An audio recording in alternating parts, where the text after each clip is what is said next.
The Lord be with you. A reading from the Holy Gospel according to Luke. Glory to you, O Lord. When Jesus looked up, he saw some wealthy people putting their offerings into the treasury. And he noticed a poor widow putting in 2 small coins. He said, I tell you truly, this poor widow put in more than all the rest. For those others have all made offerings from their surplus wealth. But she, from her poverty, has offered her whole livelihood. The Gospel of the Lord. Praise to you, Lord Jesus Christ. What percentage are you going to give to God? And what percentage are you going to keep for yourself? It was a question I asked a girl that came for the healing mass and was speaking about completely surrendering and letting God completely surrender his love to you. So I asked her this question. So how about you? What percentage do you want to give to God? She says, I'll give him 76%. I'll keep the rest for myself.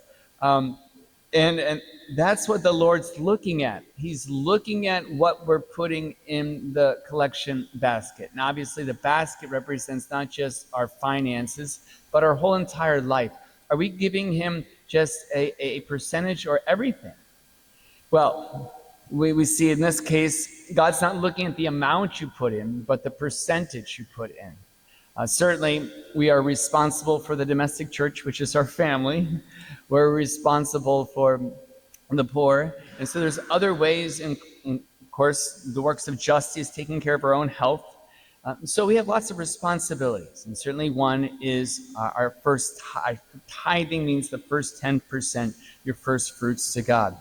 But we certainly see in this wonderful example, right before the Lord's total gift, his total holocaust, his burnt offering on the crucifixion, on the cross, we see this witness of this poor widow who gives 100%. So it's a question, not just with our finances, but with our whole life. What percentage are we giving to God? Perhaps we can find the answer in the first reading today.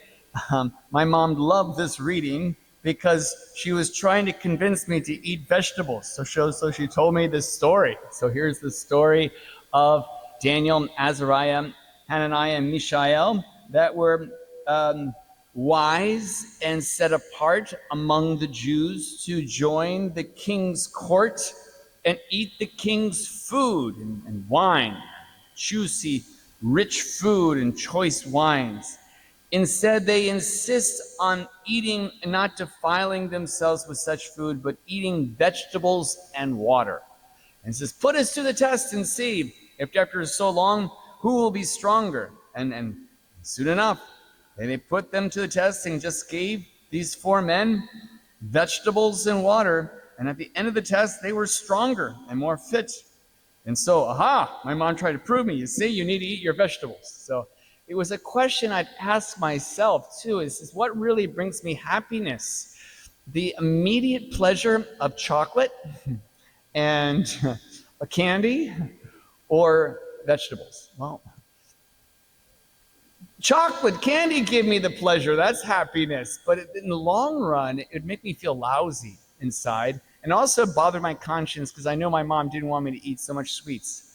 And when I ate vegetables, on the other hand, it didn't taste good, but afterwards it felt really good. So I had this question that we all have to ask.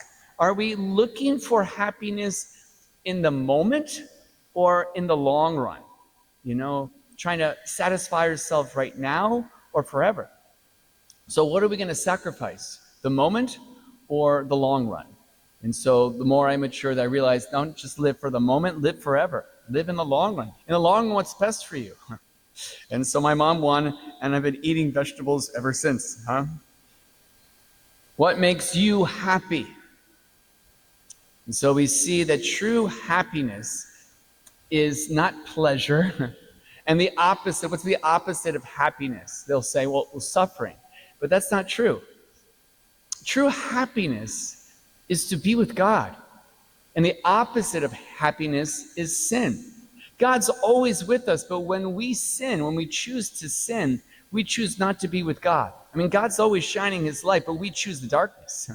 But when we choose the light and completely surrender ourselves to light and immerse ourselves into light and 100% total gift to God, God totally is responding, and he's always responding, but we're able to receive his 100% response. And that's what we see in the martyrs today, who found this perfect joy of totally giving themselves 100% to Christ. Indonesia, which later became known as Vietnam. The 1580 was the first martyrs with the Spanish missionaries, and it continued in the 1600s, 1700s, 1800s. 130,000 were killed because Christianity was a threat to the Vietnamese culture. And it's been really the worst recorded martyrdoms in history. One of the worst is found in Vietnam. The victims were suffocated, burned alive, had their limbs hacked off joint by joint, and their flesh torn from their bones. And among foreigners were the natives, one being Andrew Dũng-Lạc, who we honor today, who was first baptized and then a catechist and then trained and then became ordained and then was a monk.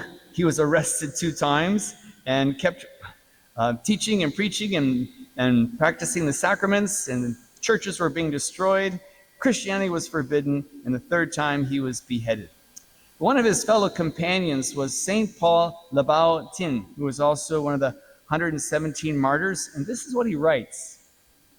He says, "In the midst of these torments, which usually terrify others, I am, by the grace of God, full of joy and gladness, because I am not alone. Christ is with me. Our Master bears the whole weight of the cross, leaving me only the tiniest little bit, last bit. That when we carry a cross, it's really Jesus who's carrying most of the weight. And the joy to be with him." And that's what we heard yesterday when the good thief said, "Jesus, Lord, remember me when you come into your kingdom." And both being pegged and crucified, Jesus says, "Today you'll be with me in paradise." So what's paradise? What's complete total happiness? Is to be with Jesus. And when we totally give ourselves to God, then we can fully receive the fullness of God, who loves us with all of his heart, mind, and strength. So let love be loved. And let's be a 100% total gift and enter into his happiness with him that endures forever.